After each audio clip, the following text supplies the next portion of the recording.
नमस्कार विद्यार्थियों, संस्कृत एजुकेशन में मैं महेंद्र सिंह आपका हार्दिक स्वागत करता हूं।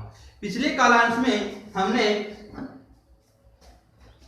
कत्वतु और सत्री प्रत्यय का अध्ययन किया था। किसका अध्ययन किया था? कत्वतु प्रत्यय का और सत्री प्रत्यय का। तो सबसे पहले हम बात कर लेते हैं एक बार कत्वतु प्रत्यय की। तो कत्वतु का प्रयोग क्या होता है? भूतकाल में किया जाता है। कत्वतु प्रत्यय का प्रयोग कहाँ किया जाता है? भूतकाल में। कहाँ किया जाता है? भूतकाल के अंदर कोई वाक्य हो उसमें कत्वतु प्रत्यय का प्रयोग किया जाता है। कत्वतु प्रत्यय के अंदर क का लोप होता है। किसका लोप होता है? प्रथम वर्ण जो क है उसका लोप हो जाता है और अंतिम वर्ण जो तू है इसके ऊ का लोप हो जाता है। पहला वर्ण क का लोप हो गया, अंतिम वर्ण तू के ऊ का लोप हो जाता है। दोनों का लोप होने के बाद शेष क्या होता है? अपने पास में तवत रहता है। शेष क्या होता है? तवत। शेष अपने पास तवत रहता है। अब इसके रूप किसके अनुसार बनते हैं? इसके अलग अलग रूप चलते हैं। पुल्लिंग में तो बनते हैं ये भवत के अनुसार, ठीक है, और स्त्रीलिंग में बनते हैं ये नदी के अनुसार, और नपुंसकलिंग में जगत के अनुसार इसके रूप बनते हैं। एक रूप हमने बना लिया था। पट का बनाए तो पट प्लस कत्वतु दोनों को जोड़ेंगे तो इसका पुल्लिंग में बनेगा पठन। क्या बनेगा? पठन।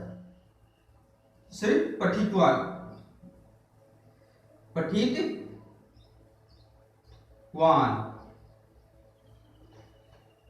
क्योंकि भवत का बनाए तो भवान बनता है तो तवान बन गया। पठितवान। नदी के अनुसार ई की मात्रा बड़ी लग जाएगी तो क्या बन जाएगा? पठितवती। और जगत के अनुसार जगत का जगत बनता है, इसका क्या बन जाएगा? पठितवत। इस प्रकार इसका सब इसके प्रत्यय कैसे बनेंगे? पठितवान, पठितवती, पठितवत। इसी प्रकार आगे दूसरे बनाए, लिख के बनाए तो लिखितवान, लिखितवती और लिखितवत। इस प्रकार आगे चलते जाएंगे और ऐसे हम बनाते जाएंगे। अब बात करें हम सत्री प्रत्यय की। तो सत्री प्रत्यय का प्रयोग कहां किया जाता है? दो प्रकार की धातु होती है अपने पास में। एक तो होती है प्रश्नपदिक,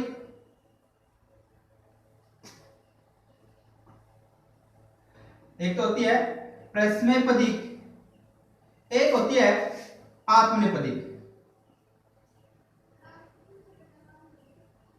पहली वाली होती है प्रश्नपदिक, दूसरी होती है आत्मनेपदिक। जो प्रश्नपदिक धातुएं हैं उन धातुओं के साथ हम सत्री प्रत्यय का प्रयोग करते हैं। सत्री प्रत्यय का प्रयोग कहां करते हैं? जहां पर प्रश्नपदिक धातु होती हैं वहां सत्री प्रत्यय का प्रयोग करते हैं। और इस प्रत्यय का प्रयोग वर्तमान काल में किया जाता है। किसमें किया जाता है? वर्तमान काल में। जैसे गच्छन यानी जाते हुए, इसका जो वाक्य बनता है उसके साथ में क्या जुड़ेगा? क्या जुड़ेगा? शब्द हुए शब्द जुड़ेगा। किस प्रकार से? सत्री प्रत्यय के पहले वर्ण किसका? स का लोप हो जाता है। पहला वर्ण कौन सा? इसके अंदर स। और अंतिम वर्ण जो त्रि है उसके री का लोप हो जाता है। त्रि में किसका लोप हो गया? री का लोप हो गया। त्रि में री का लोप हो गया। शेष क्या बच गया? स हट गया तो ए बच गया। इस तरह इधर त्रि में री हट गई तो क्या बच गया? आधा है। सब क्या बच गया अपने पास में? अत बच गया। इसके भी रूप किसके अनुसार बनते हैं? पुल्लिंग में भवत, स्त्रीलिंग में नदी और नपुंसकलिंग में जगत के अनुसार बनते हैं। तो भवत के अनुसार बनाएंगे तो पट का इधर बनेगा पठन। नदी के अनुसार बनाएंगे तो बनेगा इसका पठंती। और जगत के अनुसार बनाएंगे तो क्या बनेगा? पठत। इस प्रकार इसके रूप चलते हैं। अब हम अगले प्रत्यय की बात करें, तव्यत। तव्यत प्रत्यय का प्रयोग कहां किया जाता है? तव्यत प्रत्यय का प्रयोग सहाय्य और योग्य अर्थ में किया जाता है। यानी इसका जो वाक्य, हिंदी जो वाक्य होते हैं उनके शब्दों के आगे क्या होता है? सहाय्य शब्द होता है, फिर योग्य होता है। इस प्रत्यय का प्रयोग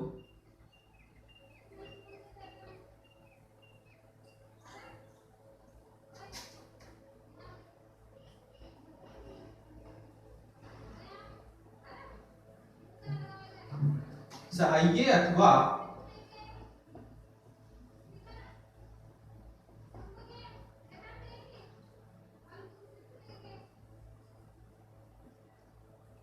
योग्य अर्थ में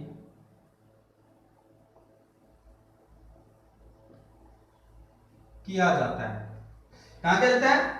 चाहिए अथवा योग्य अर्थ में, या तो शब्द के साथ चाहिए जोड़ दो या फिर योग्य अर्थ जोड़ दो, किया जाता है। इस प्रत्यय के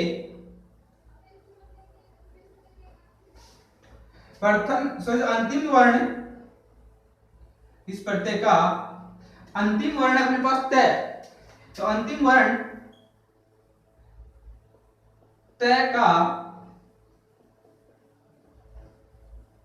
लोप हो जाता है। शेष क्या रहता है अपने पास में? तव्य रहता है। शेष तव्य रहता है। इस प्रत्यय का जो अंतिम वर्ण है तव्य में तय, उस तय का क्या होता है? लोप हो जाता है, और शेष अपने पास क्या रहेगा? तव्य रहेगा। इस प्रत्यय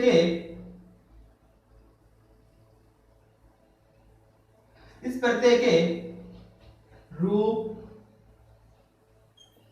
पुल्लिंग में राम के अनुसार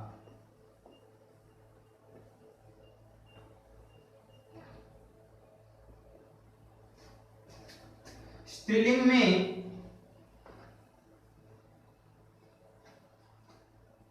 लता के अनुसार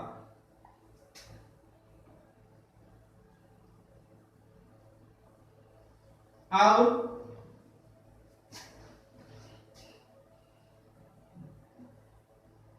नपुंसकलिंग में फल के समान सकते हैं।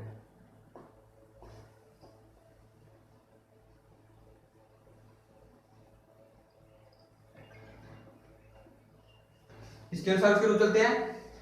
पुल्लिंग में तो राम के अनुसार, स्त्रीलिंग में जो शब्द बनेगा रमा के अनुसार, लता के अनुसार, और नपुंसकलिंग में जो शब्द बनेगा वो किसके अनुसार बनेगा?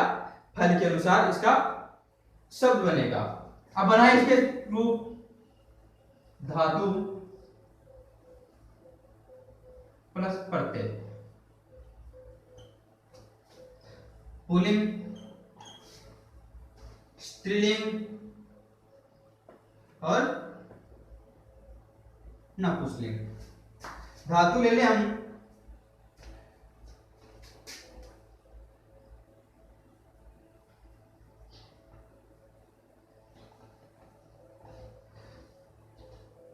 पट, पट अपनी धातु है, और तव्यत प्रत्यय। इन दोनों को हम जोड़ेंगे तो सब क्या बनेगा अपने पास? पठितव्य। राम के अनुसार बनाया तो राम के साथ रूप बनाते हैं, तो सब क्या बनता है अपने पास? रामायण बनता है, इसका क्या बनेगा? पठितव्य। स्त्रीलिंग में बनाए तो क्या बन जाएगा? पठितव्या, यानी तव्य शब्द उसके साथ जुड़ जाएगा। और आ की लता के अनुसार आ लगता है लता, प्रथम विभक्ति एक वचन तो लता बनता है, जिसकी आ की बात मात्रा लग गई, तो क्या बनेगा? पठितव्या। नपुंसकलिंग में बनाए पठितव्यम, यानी फल के अनुसार बनाते हैं तो फलम बनता है, तो इसमें क्या बन जाएगा? मा जुड़ जाएगा, पठितव्यम। पठितव्य है, पठितव्या, पठितव्यम। लिख, लिख के बनाए तो ए की मात्रा वो ए में बदल जाएगी, और ये शब्द बन जाएगा अपना लेखितव्य, लेखितव्या और लेखितव्यम।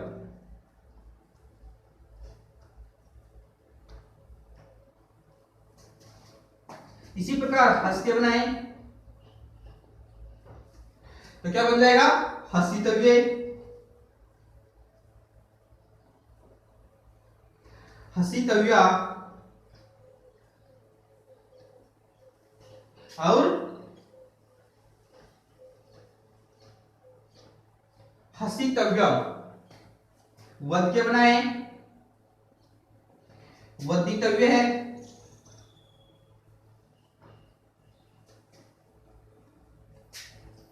वधितव्या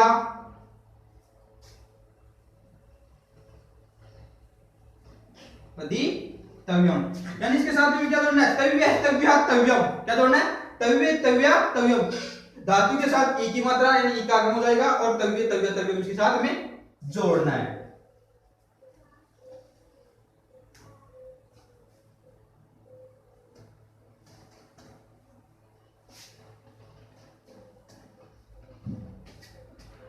गा अपनी धातु है और तव्य इसके अंदर पड़ते हैं, दोनों को जोड़ेंगे तो कुल में क्या बन जाएगा, गातव्य। स्त्रीलिंग में गातव्या और नपुंसकलिंग में गातव्यम। गम का बनाए तो मय का लोप हो जाएगा और नय का आगम हो जाएगा, क्या बन जाएगा ये, मैं का नय बन जाएगा, सब बन जाएगा गंतव्यम। गंतव्य है, गंतव्या, गंतव्यम। हन का बनाए तो हंतव्य है, हंतव्या, हंतव्यम।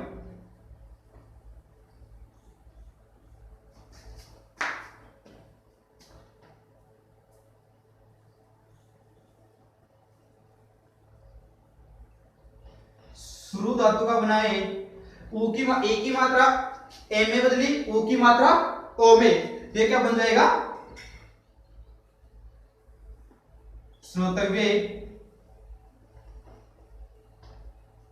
श्रोतव्या, श्रोतव्यम। करी का बनाएंगे तो री की मात्रा वो आर में बदल जाएगी और सब बन जाएगा कर्तव्य,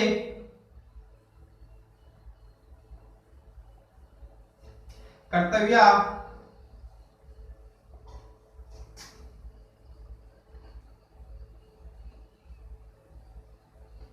कर्तव्यम।